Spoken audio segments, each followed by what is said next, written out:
السلام عليكم ورحمة الله وبركاته. طلاب الشهادة الإعدادية حبايبنا في كل مكان، إن شاء الله أول فيديو لينا الترم الثاني ونبدأ بجرامر يونت 7.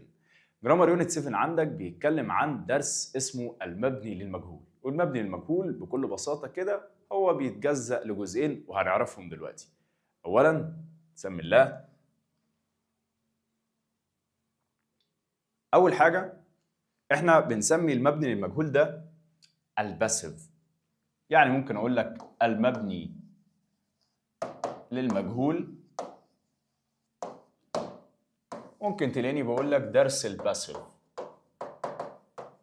هنفهمك كل حاجة دلوقتي عن المبني للمجهول، ولكن عايزك تبقى عارف إن الدرس ده متقسم على جزئين. أول حاجة ممكن يكون في البريزنت، يعني في زمن المضارع البسيط present simple، أو ممكن يكون في زمن الباست، والباست simple هو زمن الماضي البسيط. واحنا أخدنا الترم الأول المضارع البسيط وخدنا الماضي البسيط. هو بقى عايزك تعمل المبني للمجهول، مرة يتعمل في زمن المضارع البسيط ومرة تاني يتعمل في زمن الماضي البسيط. واحنا دلوقتي هنعرف في المضارع وفي الماضي. أولا المبني للمجهول في زمن المضارع البسيط. بص يا سيدي، ده الجزء الأول من الوحدة، هو عايزك تعمل مبني للمجهول في المضارع البسيط، والجزء الثاني من الوحدة هيبقى عايزك تعمل المبني للمجهول بس في الماضي البسيط.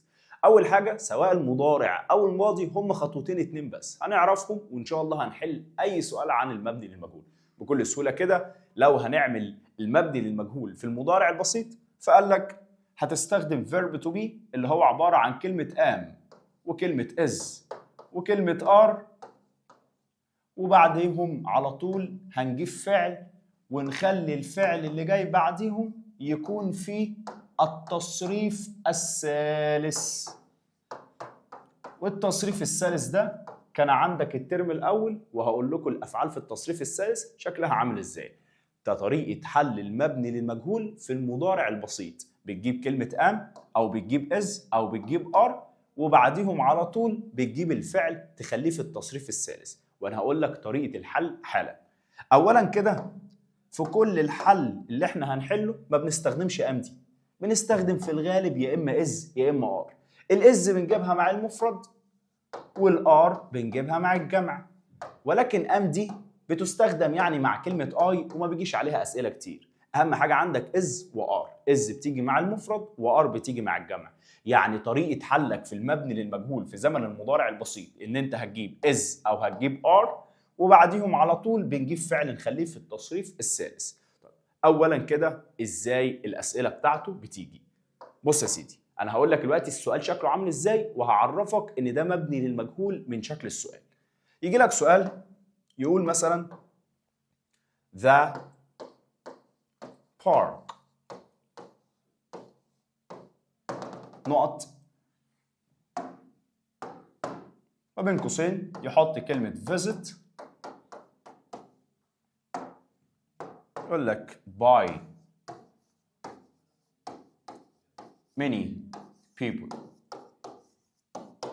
بص يا سيدي، أول حاجة عشان تعرف إن السؤال ده مبني للمجهول ولا لأ، في كده حبة خطوات بنعرفها. بتلاقي دايما السؤال بيبدأ كده بكلمة أو كلمتين أو 3 كلمات بيكونوا موجودين قبل النقط. الكلمة اللي أنت هتترجمها دي في الغالب هتطلع غير عاقل، في الغالب غير عاقل. أول حاجة إحنا بنترجم معناها كلمة the park معناها الحديقة.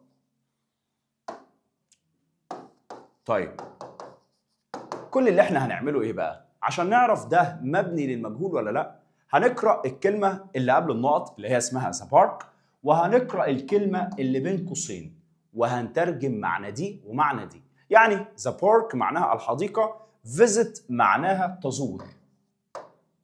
كل اللي احنا هنعمله ايه؟ ان احنا هنسأل نفسنا سؤال: هل الحديقة تزور؟ يعني الحديقة دي اللي هي غير عاقل بتقدر تزور؟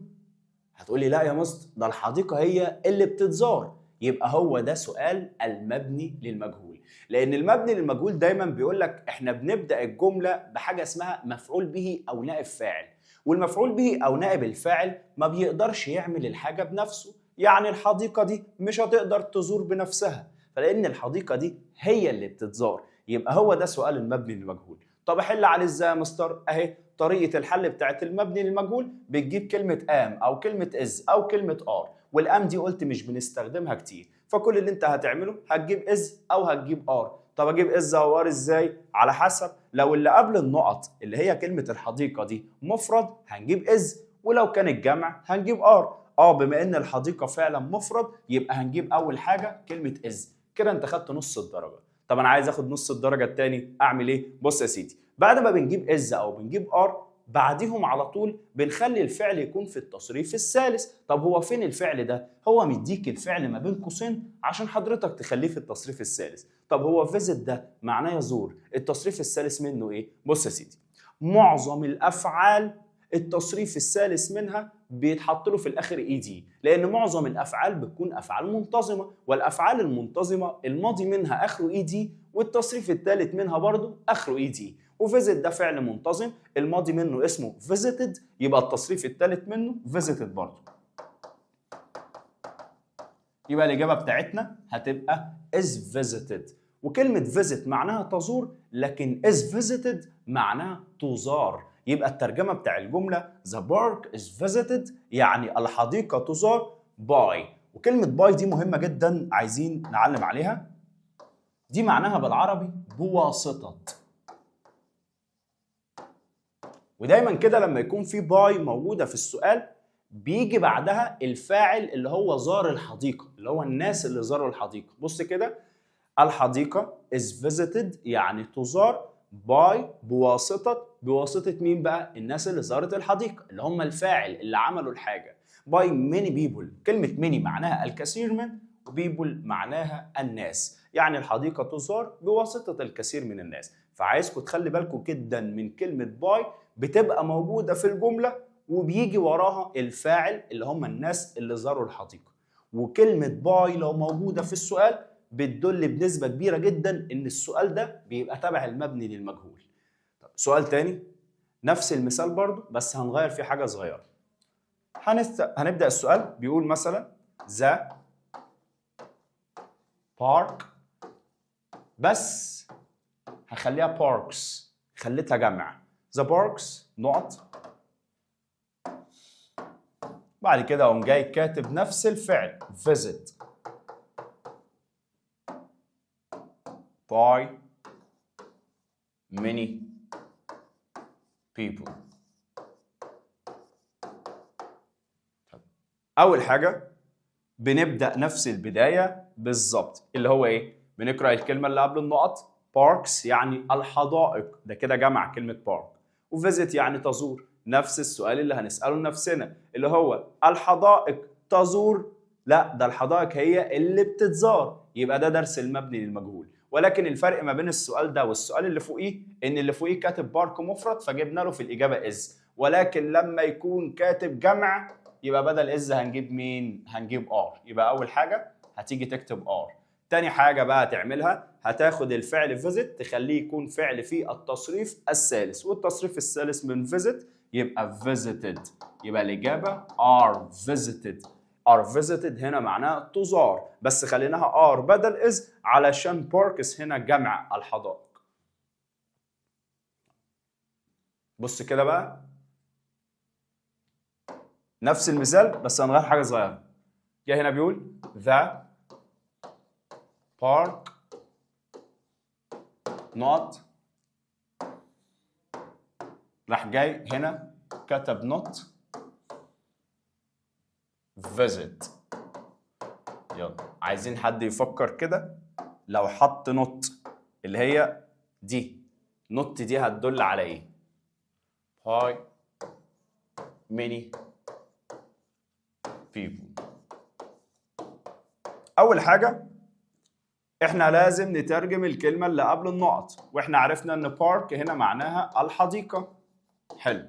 وكلمة visit اللي هي ما بين قوسين دي معناها تزور، وعشان الحديقة مش هتقدر تزور يبقى ده سؤال مبني للمجهول، المفروض نخليها تزار.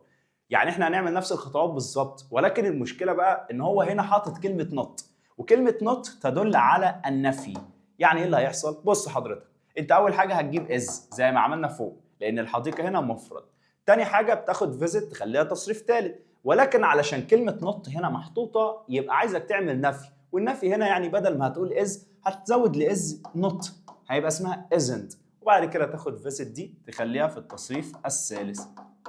يس، يعني احنا كل اللي عملناه بدل ما هنقول is هنخليها isn't عشان خاطر not اللي موجوده ما بين قوسين. يبقى الاجابه بتاعتنا isn't visited، وهنا isn't visited معناها لا تزار. يبقى الترجمه the park isn't visited يعني الحديقه لا تزار by many people بواسطه الكثير من الناس. ونخلي بالنا من كلمه by دي معناها بواسطه، وبيجي بعديها ايه؟ الفاعل اللي هو زار الحديقه او الفاعل اللي عمل الحاجه ايا كانت ايه هي. وكلمة باي بتدل على سؤال المبني للمجهول.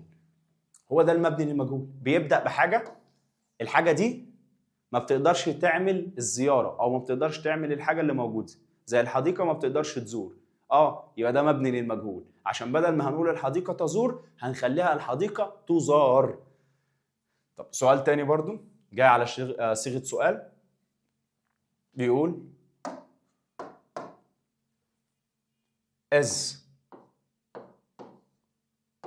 the park نقط ما بين قوسين كتب visit. وكل شويه visit؟ لا، احنا بس بندي visit وبعد كده هنقول الافعال الغير منتظمه وهنحل اسئله كتير جدا عليها.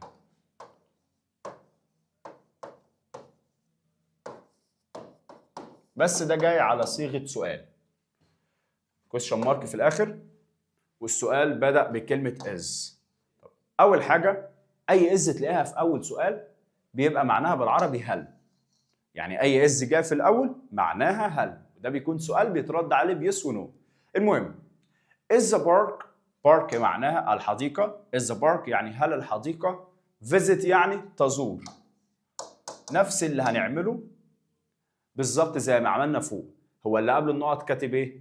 the park الحديقه، ما بين قوسين كاتب ايه؟ visit تزور. هسأل نفسي سؤال، الحديقة تزور؟ لا، ده الحديقة هي اللي بتتزار، يبقى ده مبني للمجهول، يبقى لازم اجيب از او اجيب ار. طب الحديقة مفرد، اجيب از ولا اجيب ار؟ اجيب از. ولكن بقى تخلي بالك ده على شكل سؤال في علامة استفهام في الاخر، يعني هو جايب لك از في الاول، يعني انت مش محتاج تجيب از. ايه ده يعني هتعمل ايه؟ هو كده كده جايب از، يبقى انت كل اللي هتعمله ما تجيبش الاز وخد الفعل ده خليه في التصريف الثالث على طول. طب خلي visit يبقى في التصريف الثالث بالظبط، يبقى visited. ايه ده؟ طب ليه ما جبناش از زي ما عملنا فوق؟ لان هو كده كده جايب از في الاول، فطالما جاب الاز في الاول يبقى انت خد الفعل ده خليه في التصريف الثالث. يبقى ترجمه الجمله هل الحديقه تزار by many people بواسطه الكثير من الناس. ادي كده المبني للمجهول في زمن المضارع البسيط. اخر بس سؤال كده في تريكايه صغيره، انه هيقول مثلا اخر سؤال على الحديقه بقى، the park نقط doesn't ماشي visit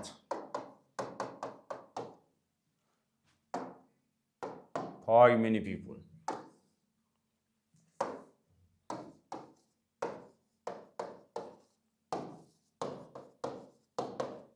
بص بقى نفس الفكره بالظبط، ادي الحديقه مش هتقدر تزور لان الحديقه هنا هي اللي بتتزار، يبقى ده مبني للمجهول، يبقى لازم اجيب از او اجيب ار.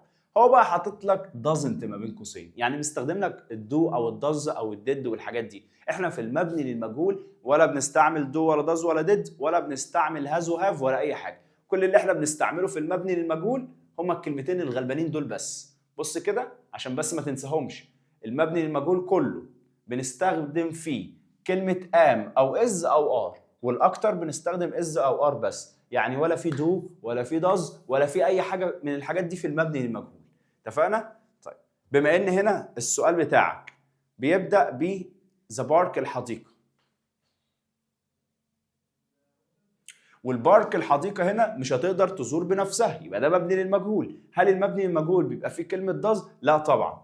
أنا هجيب بدلها is عشان الحديقة هنا مفردة. بس في حاجة صغيرة، طالما هو عامل لك نفي ما بين قوسين يبقى أنت كمان لازم تعمل نفي زي ما هو كان عامل نفي. يعني هنا مش هو قايل doesn't يبقى أنت هتقوم خليها isn't بس. عارف لو هو قال does بس كنت أنت هتقول is، بس هو عامل لك نفي كاتب doesn't يبقى أنت اعمل نفي زيه بالظبط، يبقى تخليها isn't. تاني حاجة هتاخد كلمة visit تخليها في التصريف الثالث، يبقى تكتب visit حط لها في الآخر ed isn't visited. أدي كده الجزء الأول من يونت 7. هو خلاصته كلها ألخصها لك تاني. المبني للمجهول، بص المبني للمجهول في البريزنت سيمبل اللي هو المضارع البسيط. كل اللي انت بتعمله المبني للمجهول ده بتجيب كلمة از او بتجيب كلمة ار. از بتجيبها مع المفرد وار بتجيبها مع الجمع، وبعد كده بيبقى جاي وراهم على طول فعل في التصريف الثالث وده بنرمز له بالرمز بي دوت بي او بي بي. يبقى كده كل المبني للمجهول بتجيب كلمة از او ار وجاي وراهم فعل في التصريف الثالث. بس لازم الجملة تبدأ بحاجة مش هتقدر تعمل الشيء بنفسها، زي الحديقة كده مثلا وحاطط لك ما بين قوسين فيزيت. الحديقة مش هتقدر تزور بنفسها، يبقى هو ده المبني للمجهول. ده بالنسبة للمضارع. طب بالنسبة للماضي، والله الماضي أسهل منه، لأن الماضي بص المبني للمجهول في الباست سيمبل اللي هو الماضي البسيط.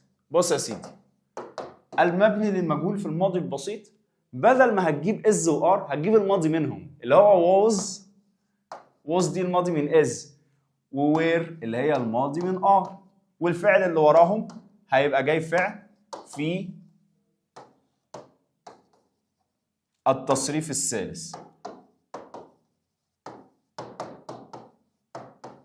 بس هو ده المبني المجهول في الماضي. يعني هتجيب was مع المفرد وهتجيب where مع الجمع زي is و are بالظبط، وبعديهم على طول هتجيب فعل في التصريف الثالث. طب ايه الفرق بينهم؟ بص يا سيدي، الفرق ما بينهم ان في المبني المجهول في الماضي البسيط لازما الجمله يكون فيها كلمه من الكلمات الداله على الماضي البسيط اللي هي زي ايه؟ يعني هتلاقي مثلا في اول الجمله او في اخرها كلمه من كلمات الماضي، كلمات الماضي البسيط. يلا احفظ بقى معايا كلمات الماضي علشان لما تشوف كلمه من كلمات الماضي يبقى تستخدم was او where اللي هم بتوع الماضي، مش is و are بتوع المضارع. بص كلمات الماضي البسيط، رقم واحد عندك كلمه yesterday، وyesterday معناها امس. عندك كلمه اسمها last معناها السابق او الحاجه اللي عدت زي last week الاسبوع اللي فات. عندنا كلمه اسمها ago معناها منذ، وكلمة اسمها in the past معناها في الماضي. وعندك برضو لو لقيت أي تاريخ قديم اللي هي السنة الماضية يبقى ده في الماضي. يعني مثلا لقيت 1959 مثلا 1959 يبقى ده تاريخ قديم، يبقى الجملة في الماضي. فأي تاريخ قديم شفته زيك زي ما تشوف yesterday أو last أو ago أو in the past، وكل ده من الحاجات الدالة على الماضي. في كلمة تاني اسمها ancient معناها قديم، ودي بتدل على الماضي برضه. يعني مثلا اقول لك ancient Egypt يعني مصر القديمه، فancient دي برضه بتدل على الماضي. اتفقنا؟ فدي كلمات الماضي لما تشوفها تستخدم المبني للمجهول في زمن الماضي. طب ولو ما لقيتش ولا كلمه من كلمات الماضي يبقى خلاص ما تستخدمش المبني للمجهول في الماضي، استخدمه في المضارع. يعني مثلا جاي هنا عمل المثال بيقول هنا مثلا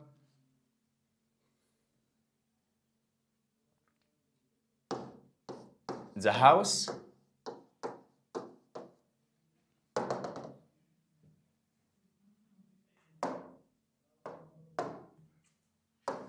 clean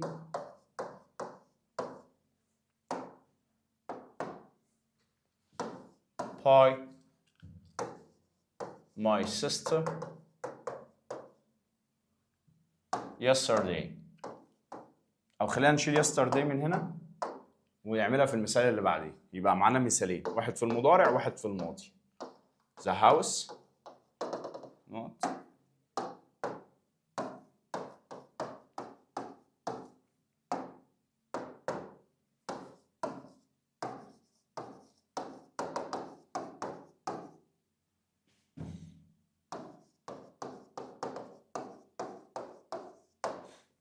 أول حاجة الفرق ما بين المثال الأول والمثال الثاني إن المثال الثاني فيه في الآخر yesterday، يبقى ده في زمن الماضي. اتفقنا؟ يلا نقرأ الجملة. أول حاجة بيقول the house. house معناها المنزل. حلو، المنزل معوقة شوية. the house يعني المنزل، ما بين قوسين حاطط clean. clean يعني ينظف. يلا نسأل السؤال. the house clean المنزل ينظف.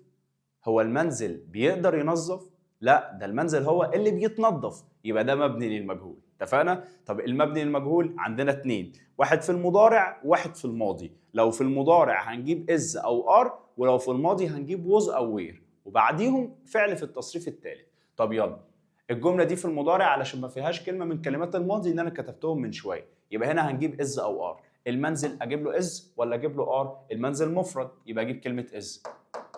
تاني حاجة اخد الفعل كلين واخليه في التصريف الثالث. كلين الماضي منه كليند بنحط له في الاخر اي دي، يبقى التصريف الثالث منه برضو نحط له في الاخر اي دي، يبقى كليند. يبقى الاجابه بتاعتنا is cleaned. The house is cleaned by my sister، يعني المنزل ينظف، هو اللي بيتنظف يعني. by معناها بواسطة. بواسطة مين بقى؟ my sister اختي، هي الفاعل، دي اللي نظفت المنزل، فباي بيجي وراها الفاعل اللي هو عمل الحاجه. وكمان قلت لك كلمه باي من الكلمات اللي بتدل على زمن المبني للمجهول. المثال الثاني هو الفرق بينه وبين الاولاني انه في الاخر كلمه yesterday، ويسترداي من الكلمات اللي هتدل على الماضي، يبقى بدل ما هتستخدم is و are هتستخدم الماضي منهم اللي هو يا اما was يا اما were. طبعا الهاوس المنزل مفرد يبقى اجيب كلمه was، يبقى اول حاجه جبت was. تاني حاجه هنعملها هناخد كلمه clean ينظف نخليها في التصريف الثالث، يبقى اكتب clean واحط عليها في الاخر ed، يبقى was cleaned. الفرق ما بين المثالين ان المثال الثاني فيه yesterday فهستخدم المبني للمجهول في زمن الماضي، والمبني للمجهول في الماضي بجيب was او بجيب were. لكن اللي فوق مفيش حاجه تدل على الماضي فجبت is او are. طبعا جبنا هنا is عشان المنزل مفرد فقلنا is.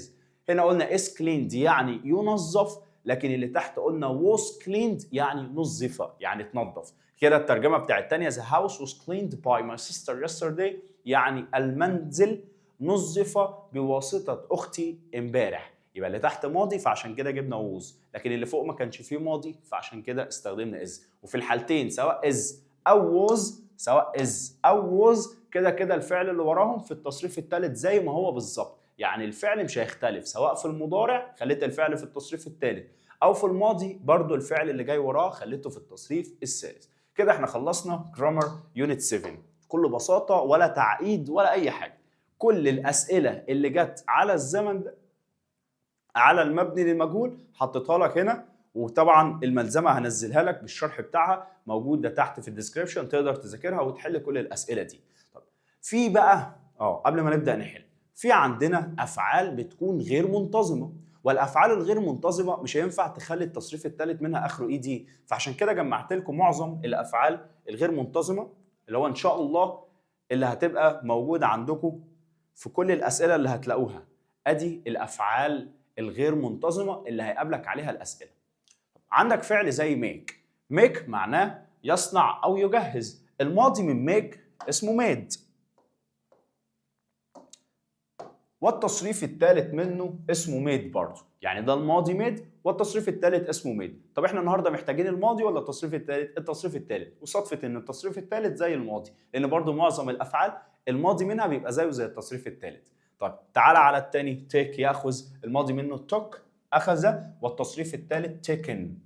طيب تعال على يبني build، الماضي منه built والتصريف الثالث built برضه زي الماضي. انا عايزك بس تراجع معايا عشان احنا هنحل دلوقتي وهنقابل الحاجات دي.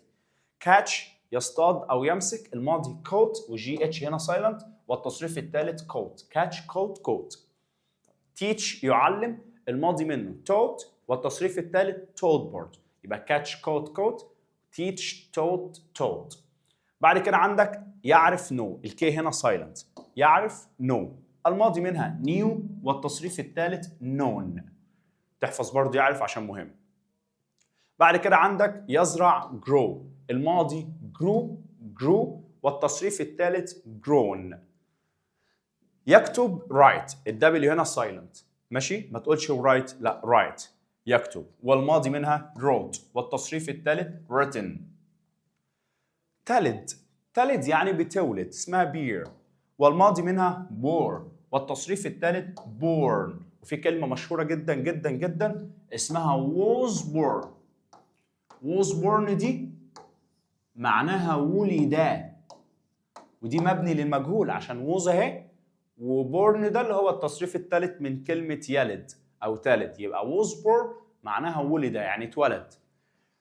بعد كده عندنا تضع lay، ودي مشهورة جدا هناخدها في المنهج بالتفصيل، اسمها تضع البيض، يعني تحط البيض مكانه. lay تضع، الماضي منها laid والتصريف الثالث laid. بعد كده يجد find، الماضي منها found والتصريف الثالث found. find found found. عندك بعد كده speak يتحدث، آخر حاجة speak الماضي منها spoke والتصريف الثالث spoke. spoken. نبدأ بقى نشوف الأسئلة، بسم الله. أول سؤال this area معناها منطقة، know معناها تعرف، as هنا معناها ك، a polar habitat يعني موطن قطبي. طب احنا أول حاجة هنشوف الكلمة اللي قبل النقط عشان نعرف هل السؤال ده مبني للمجهول ولا لأ. this area هذه المنطقة، know يعني تعرف، فالسؤال اللي هسأله لنفسي المنطقة تعرف، هي المنطقة بتعرف ولا بتعرف ككذا؟ لأن المنطقة هنا غير عقل، فهو عايز يقول لك يعني إن هذه المنطقة تعرف كأنها موطن قطبي أو منطقة قطبية.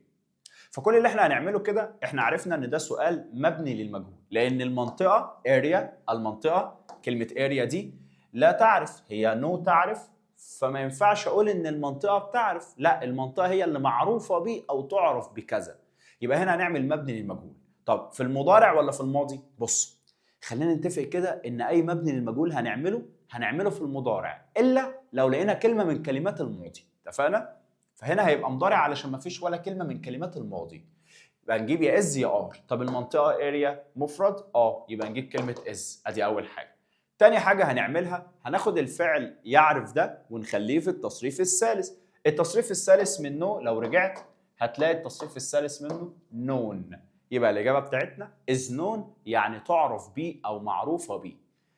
لو رجعت كده لنو هتلاقي التصريف الثالث من الأفعال الغير منتظمة أهو، يعرف new، الماضي التصريف الثالث منه known. فنخلي بالنا ونحفظ الأفعال دي علشان نعرف نحل أي سؤال عليه. المثال اللي بعديه هو جمع كلمة area بس، يعني قال لك these areas جمعها، فخلاص طالما جمعها وبرده كاتب لك no ما بين قوسين تعرف، فأنا هخليها برده مبنية للمجهول بس في الجمع، يبقى بدل ما هقول is هستخدم are، واخد برده no أخليها في التصريف الثالث تبقى known، يبقى are known، وهيبقى معناها برده تعرف بيه أو معروفة بيه، فهيبقى هذه المناطق معروفة بيه كذا كذا. السؤال الثالث نفس الفكرة بس حاطط لك في آخر الجملة in the past. كلمة in the past من الكلمات الدالة على الماضي، yesterday و last و ago و in the past. وكلمة in the past بتقول لك اعمل مبني للمجهول بس خليه في الماضي، يعني بدل ما هتستخدم is أو are هتستخدم يا إما was يا إما were.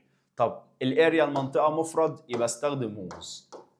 تاني حاجة اخد no اخليها تصريف ثالث، والتصريف الثالث من no يبقى known، يبقى الإجابة بتاعتنا was known، وهنا هيبقى معناه كانت معروفة بيه عشان ده ماضي، was known معناه كانت معروفة بيه أو كانت تعرف بيه. طيب the national park انا اللي فارق معايا كلمه بارك. بارك معناها حديقه. كلمه سراوند دي موجوده في حفظ كلمات يونت 1، معناها يحيط بيه. طب هو الحديقه تحيط، يعني الحديقه هي اللي بتحوط ولا هي اللي بتحاط بحاجه؟ هي اللي بتحاط، يبقى ده مبني للمجهول. حتى بص بعد القوسين كاتب لكم كلمه باي جراسلاندز، يعني الاراضي العشبيه. طب تحاط بالاراضي العشبيه، يبقى ده سؤال مبني للمجهول، لان هنا بيقول لك الحديقه، وكلمه سراوند دي معناها تحيط، فمش هينفع اقول ان الحديقه تحيط، اقول الحديقه هي اللي تحاط، يبقى ده مبني للمجهول. يبقى نجيب از او ار. طب الحديقه مفرد، يبقى اجيب از. تاني حاجه سراوند ده من الافعال المنتظمه، يعني سهل التصريف الثالث منه بنحط له في الاخر اي دي، يبقى سراوندد. وجه في الامتحان قبل كده السؤال ده سراوندد، نحط عليه في الاخر اي دي، يبقى is surrounded يعني تحاط بيه.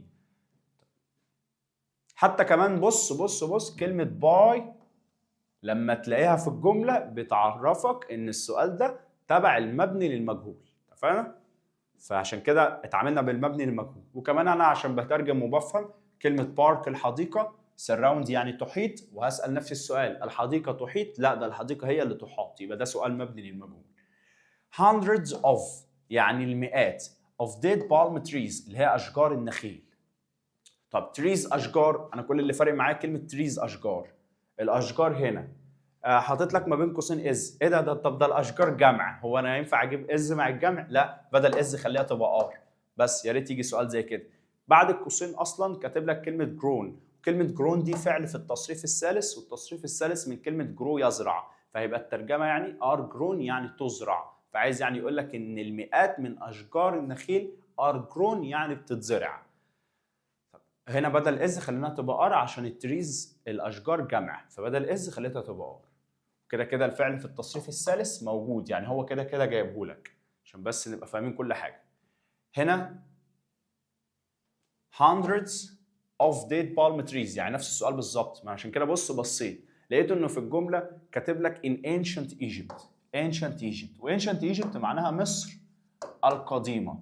ولو فاكر في اول الفيديو وانا بقول لك الكلمات الداله على الماضي، قلت لك كلمه ancient برضو من الكلمات اللي بتدل على الماضي. فين بقى؟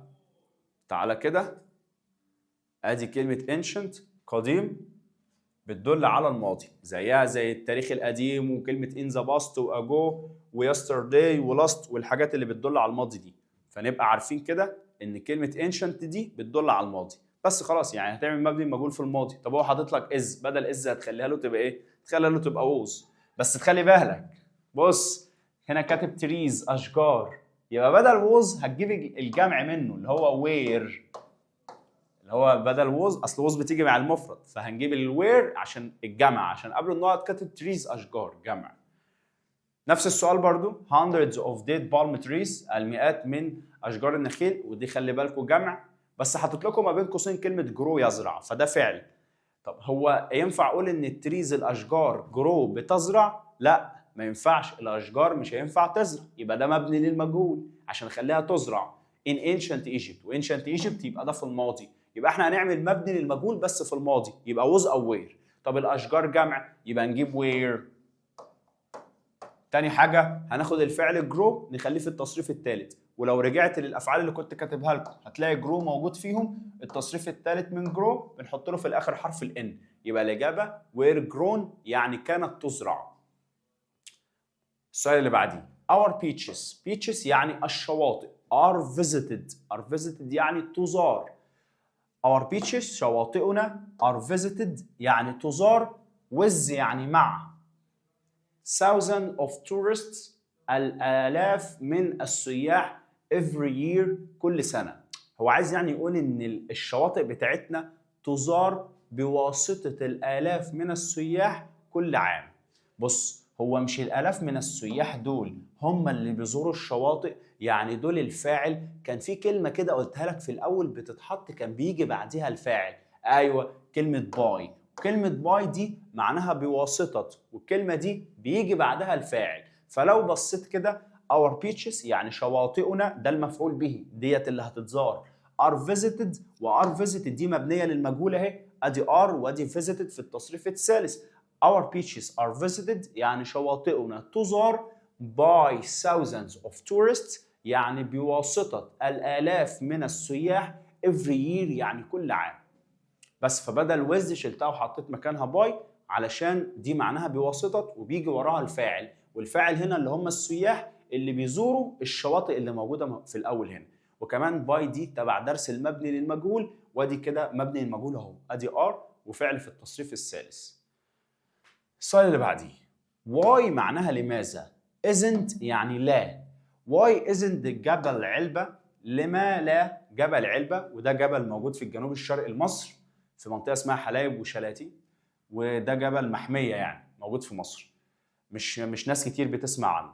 لماذا لا جبل علبة visiting يعني يزور by more tourists بواسطة الكثير من السياح، يعني بيسأل سؤال بيقول ليه جبل علبة محدش يعرفه أو ليه محدش بيزوره. طب كل اللي احنا هنعمله احنا هنشوف اللي قبل النقط. جبل علبة visit يعني يزور، هو جبل علبة بيزور؟ لا، ده جبل علبة هو اللي بيتزار، يبقى ده مبني للمجهول، يبقى أنا لازم أجيب is أو are وأخلي الفعل visit ده يبقى في التصريف الثالث. جبل علبة مفرد فهنجيب is، بس تخلي بالك قبل كلمة جبل علبة هو جايب isn't. بص هو كده كده يعتبر كأنه جايب الإز، جايبها منفية، خليها isn't. يبقى أنت كل اللي هتعمله هتاخد الفعل visiting ده تخليه في التصريف الثالث بس من غير ما أنت تجيب إز ولا آر. ليه يا مستر مش هجيب إز عشان جبل علبة وكده ومفرد؟ هقول لك لا، ما هو قبل جبل علبة جايب كلمة isn't، فخلاص طالما هو استخدم إز أو استخدم آر يبقى أنت ما تجيبهمش تاني، يبقى خد visiting خليها تصريف ثالث. عشان تاخد visiting تخليها تصريف ثالث شيل الاي ان جي اول حاجه، والتصريف الثالث من visit حط عليها في الاخر اي دي يبقى visited.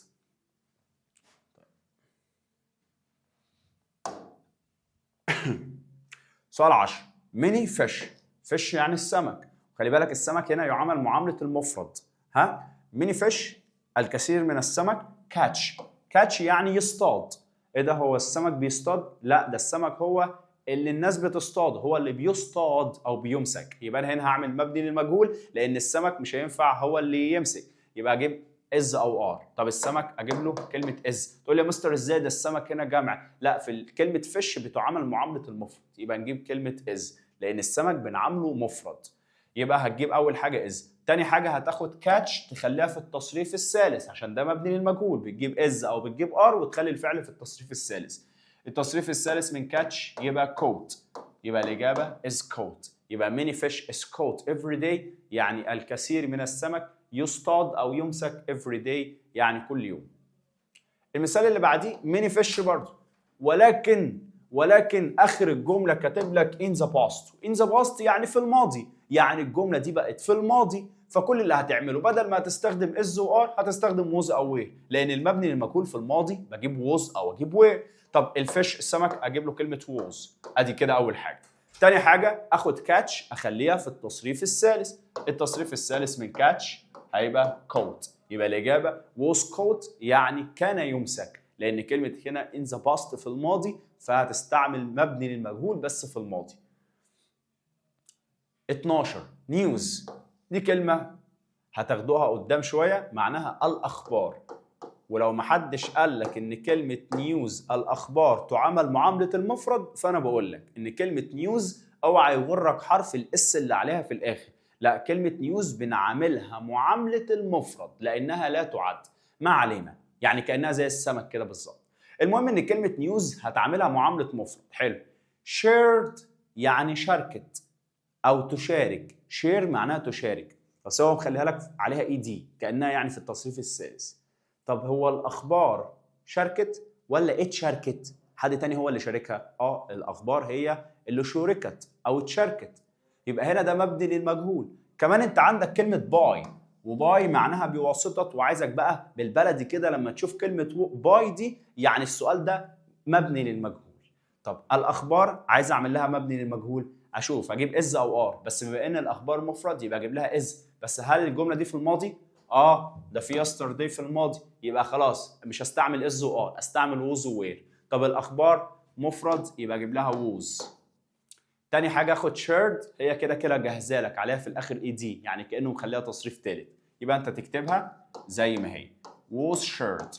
was shared هنا معناها شوركت يعني تشاركت by another report yesterday يعني كانت في تقرير آخر امبارح. 13 أول كلمة اسمها long ago. كلمة ago من الكلمات الدالة على الماضي. كتب لك camels الجمال. طب الجمال جمع وده ماضي، اتفقنا؟ ما بين قوسين هنا حاطط لك كلمة إيه؟ call. call ليها كذا معنى، ليها معنى اسمه يتصل، ومعنى اسمه يسمي، ومعنى اسمه ينادي. المهم هنا الجمال عايز أقول يعني بتتسمى ships of the desert، يعني سفن الصحراء. عايز يعني يقول لك ان الجمل كان بيتسمى سفينة الصحراء. طيب اول حاجة هو الكاملز الجمال. انا هسأل السؤال بتاع كل مرة عشان اعرف ده مبني المجهول ولا لا. بسأل ايه؟ بشوف الكلمة اللي قبل النقط اللي هي اسمها كاملز. كول يعني تسمي. هي الجمال بتسمي؟ لا، ده هي اللي بتتسمى، يبقى ده مبني للمجهول. خلاص كده انا عرفت ان السؤال ده مبني للمجهول. اشوف بقى هو مضارع ولا ماضي.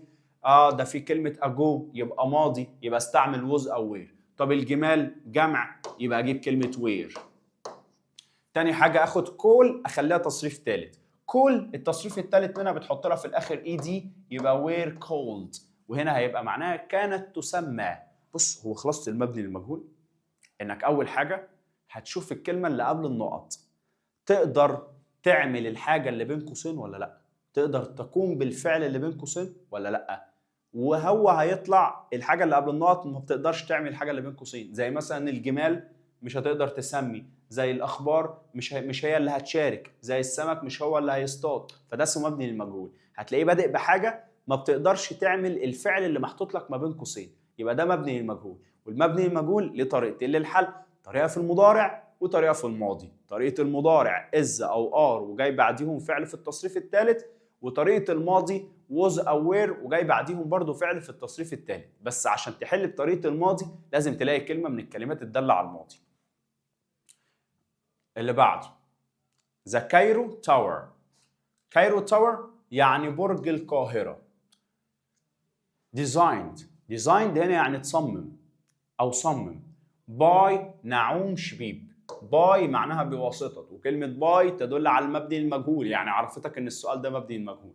لانك لو جيت ترجمت ذا كايرو تاور برج القاهرة صمم، هو برج القاهرة هو اللي صمم ولا هو اللي تصمم؟ هو اللي تصمم، يبقى هنا نعمل مبني للمجهول. يلا برج القاهرة مفرد ولا جمع؟ مفرد، فجيب له از.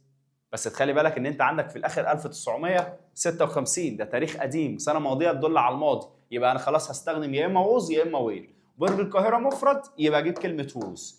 تاني حاجة اخد كلمة ديزايند اخليها تصريف ثالث، بس هي كده كده عليها في الاخر اي دي، يبقى هي كده كده تصريف ثالث خلاص جاهزة لك، يبقى انت تاخدها تكتبها ديزايند تصريف ثالث، يبقى was designed ودي معناها صمم. 15 many new cars. many الكثير من. new cars يعني السيارات الحديثة، وcars هنا جمع. حلو. making وmaking جاي من كلمة make يعني يصنع. مش مشكلة. طب في كل اللي أنا هسأله لنفسي، cars السيارات بتصنع؟ لا، ده السيارات هي اللي بتتصنع، هي اللي بتتصنع، فهنا مبني للمجهول. وكمان عندك كلمة باي. خلاص انت كده فهمت الدنيا ان في كلمة باي بتدل على المبني للمجهول. وتاني حاجة العربيات ميك مش هتقدر تصنع بنفسها، يبقى هنا ده مبني للمجهول برضه. طيب هو كتب لك روبوتس اللي هو الروبوتس ان فاكتورز في المصانع. روبوتس هنا الانسان الآلي. طب العربيات مفرد ولا جمع؟ جمع، يبقى تجيب ار. هل هنا في حاجة بتدل على الماضي؟ لا، يبقى فعلا هستخدم المضارع از او ار، والعربيات جمع فجبت كلمة ار. تاني حاجة اخد ميكنج اخليها تصريف ثالث. ميك التصريف الثالث منها زي الماضي اسمه ميد، يبقى الإجابة ار ميد ودي معناها تصنع. سكواش ودي لعبة زي لعبة الكورة كده. نوت بلاي. بلاي معناها تلعب، فيلا سكواش لعبة السكواش. سيبك من النوت، النوت دي هتخليك تعمل نفي هقول لك عليه. تعال على كلمة بلاي بس، وبلاي معناها ايه؟ تلعب. هسأل نفسي سؤال، السكواش لعبة السكواش بتلعب؟ لا، هي اللي بتتلعب، يبقى هنا اعمل مبني للمجهول. طب السكواش مفرد ولا جمع؟ مفرد. تعال بس نشوف في حاجه تدل على الماضي هنا. لا، يبقى خلاص استخدم از عشان السكواش مفرد. تاني حاجه بقى اشوف عامل لك نوت، يبقى بدل از هتخليها ازنت، زي ما قلنا في اول الفيديو ان نوت دي بتدل على الماضي فهتستخدم ازنت. تاني حاجه هتاخد بلاي تخلي بلاي في التصريف الثالث. التصريف الثالث من بلاي زي الماضي بالظبط بيتحط عليه في الاخر اي دي، يبقى الاجابه isn't played. وisn't played هنا معناها لا تلعب. squash isn't played by many students، يعني لعبه السكواش دي لا تلعب by معناها بواسطه، ودي اللي بتدل على المبني للمجهول برضو. many students يعني الكثير من الطلبه. 17 many houses الكثير من المباني. طيب houses مباني والكلمه دي جمع، ما بين قوسين حاطط لك build. build معناها يبني او تبني. يلا نسال نفسي كل سؤال، المباني بتبني؟ build تبني. هل المباني تبني؟ لا، المباني تبنى، يبقى ده مبني للمجهول. طب المباني مفرد ولا جمع؟ جمع، يبقى تجيب ار. هل هنا في حاجه تدل على الماضي؟ لا. تاني حاجه هتعملها تاخد build تخليه تصريف ثالث، والتصريف الثالث من build built، يبقى are built يعني تبنى. 18 وادي الحيتان. visit يعني يزور، وادي الحيتان ده مكان، وvisit يعني يزور. هل وادي الحيتان يزور؟ لا، ده وادي الحيتان ده هو اللي بيتزار، يبقى اعمل مبني للمجهول. كمان انت عندك كلمه باي اهي، يعني ده مبني للمجهول، يبقى تقوم عامل وادي الحيتان ده مفرد، يبقى تجيب كلمه is. ثاني، هل في حاجه تدل على الماضي؟ في كلمه last، يبقى مش هتستخدم is، تستخدم يا اما was يا اما were، وعشان وادي الحيتان ده مكان مفرد يبقى تجيب كلمه was. تاني حاجه هتاخد visit تخليها في التصريف الثالث، والتصريف الثالث من visit يبقى visited، يبقى الاجابه بتاعتك was visited يعني كان يزار. 19 the final match المباراه النهائيه. watch يعني تشاهد. يلا اسال نفسي نفس السؤال، المباراه النهائيه watch تشاهد؟ لا، المباراه النهائيه مش هتقدر تشاهد، هي اللي بتتشاهد، يبقى ده مبني للمجهول. كمان انت عندك كلمه باي دلت لك على المبني للمجهول. millions of people يعني ملايين الناس on TV على التلفزيون last night. last night اهي كلمه من كلمات الماضي، يبقى تعمل مبني للمجهول بس في الماضي عشان خاطر كلمه last. تعالى بقى كده، المبني المجهول في الماضي was aware والفعل في التصريف الثالث. الماتش المباراه مفرد يبقى تجيب كلمه was. تاني حاجه watch تشاهد اخليها تصريف ثالث، والتصريف الثالث من watch حط عليها في الاخر ed يبقى watched. was watched يعني كانت تشاهد by millions of people بواسطه الملايين من الناس on TV last night على التلفزيون الليله السابقه. 20 Egypt مصر، جايب لك كلمه is وكاتب لك visiting يعني تزور. والله هو مصر بتزور؟ لا، ده مصر دي مكان وهي اللي بتتزار، يبقى ده مبني للمجهول. وكمان حاطط لك كلمه باي بواسطه الكثير من الناس وبتاع، يبقى هنعمل مصر هنا هنعمل لها مبني للمجهول فنجيب لها is. هو كده كده جايب لك كلمه is. تاني حاجه هتتعمل هتاخد الفعل ده تخليه في التصريف الثالث. طب visiting في التصريف الثالث شيل الاي ان جي هيبقى لك visit، حط عليها في الاخر اي دي، يبقى Egypt is visited يعني مصر تزار بواسطه او اكثر من 14 مليون tourists يعني من السياح. 14 مليون سائح، اكثر من 14 مليون سائح. 21 cars السيارات. بي، بص بقى، بي ده اللي هو verb to be اللي هو بيتفكك لكلمه am وكلمه is وكلمه are اللي هم بتوع المبني للمجهول، واحنا طبعا بنستخدم is مع المفرد وار مع الجمع، وقلنا الام دي ما بنستخدمهاش كتير. طب لما تشوف في البي هتستخدم يا اما ام يا اما از يا اما ار، بس لو كان في كلمه داله على الماضي كنت بدل ما هتستخدم ام واز وار كنت هتستخدم الماضي منهم اللي هو was او were. طب سوري. طب هل في كلمه بتدل على الماضي في سؤال 21؟ لا، يبقى انا هستخدم يا اما ام يا اما از يا اما ار. وهشوف الكلمه اللي قبل النقط كارز عربيات جمع، يبقى خلاص هستخدم الار علشان اللي قبل النقط جمع، يبقى هنجيب كلمه ار. طب فين الفعل اللي في التصريف الثالث؟ اهو كلمه ميد اهي اللي هي معناها تصنع، يبقى cars are made in Cairo يعني العربيات بتصنع في القاهره. 22 ده على شكل سؤال في question mark في الاخر علامه استفهام، وحاطط لك كلمه does ما بين قوسين.